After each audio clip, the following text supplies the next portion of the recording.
আফগানিস্তানের সীমান্ত এলাকায় একাধিক বিমান হামলা চালিয়েছে পাকিস্তান। আফগান সরকারের দাবি, হামলায় নারী ও শিশুসহ অনেকে হতাহত হয়েছেন। গত বছরের অক্টোবরের বড় সংঘাতের পর এটিকে দুই দেশের মধ্যে সবচেয়ে বড় সামরিক উত্তেজনার ঘটনা হিসেবে দেখা হচ্ছে। কেন এমন হামলা? এরপর পাকিস্তানের অবস্থানই বা কি?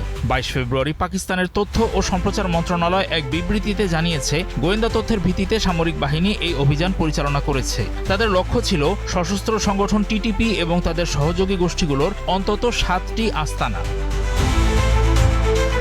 পাকিস্তানের দাবি, সেখানে সাম্প্রতিক আত্মঘাতী হামলার জবাবে এই পদক্ষেপ নেওয়া হয়েছে। আফগান মাটি ব্যবহার করে পাকিস্তানের বিরুদ্ধে নাশকতামূলক কর্মকাণ্ড পরিচালনা করছে টিটিপি। গোষ্ঠীটির নেতারা আফগানিস্তান থেকে এ সকল হামলার নির্দেশনা দিচ্ছেন, এমন স্পষ্ট প্রমাণ নাকি পাকিস্তানের কাছে রয়েছে। এক্সট্রিম মশার কয়েল প্ল্যান্ট ফাইবার দিয়ে তৈরি, ডেঙ্গু, চিকুনগুনিয়া বাহি সহ যে কোনো মশার বিরুদ্ধে দেয় এক্সট্রিম সুরক্ষা। আফগান মুখপাত্র জাবিউল্লাহ মুজাহিদ পাকিস্তানের চালানো হামলার তীব্র নিন্দা জানিয়েছেন। তিনি অভিযোগ করেছেন, পাকিস্তান নিজেদের অভ্যন্তরীণ নিরাপত্তার ব্যর্থতা ঢাকতেই আফগানিস্তানে এই অপরাধমূলক হামলা চালাচ্ছে। হামলার ভয়াবহতা ও ক্ষয়ক্ষতির চিত্র সম্পর্কে জানা গেছে, নানগারহারের বিহসুদ এলাকায় একটি বাড়িতে হামলায় 12 শিশুসহ অন্তত 17 জন প্রাণ হারিয়েছেন।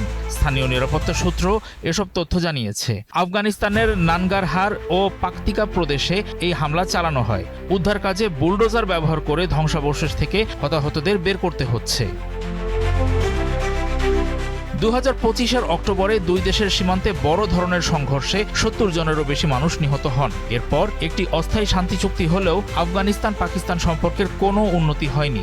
পাকিস্তান বরাবরই অভিযোগ করে আসছে, বর্তমান আফগান সরকার সন্ত্রাসীদের আশ্রয় দিচ্ছে, তবে কাবুল এই অভিযোগ বরাবরই অস্বীকার করেছে। এমন উত্তপ্ত পরিস্থিতির কারণে সীমান্ত ক্রসিংগুলো বারবার বন্ধ হয়ে যাচ্ছে, যার নেতিবাচক প্রভাব পড়ছে দুই দেশের বাণিজ্য ও সাধারণ মানুষের চলাচলে।